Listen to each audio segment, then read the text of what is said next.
Zdravím, dnes si ukážeme, jak udělat co nejjednodušeji trávu v Blenderu.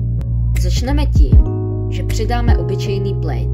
Ten zvětšíme do libovolné velikosti. V pravé liště klikněte na Particle Properties a klikněte na plus, tak jak to vidíte ve videu.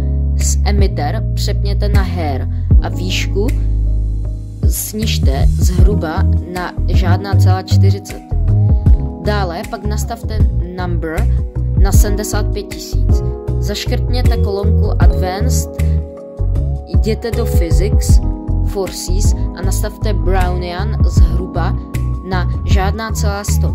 Nakonec tomu ještě přidejte texturu a jak vidíte, absolutně jednoduchá tráva je hotová.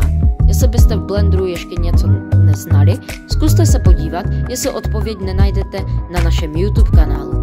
Tohle je ale už konec tohoto videa, jestli se vám video líbilo, dejte like, odběr a zatím naschle.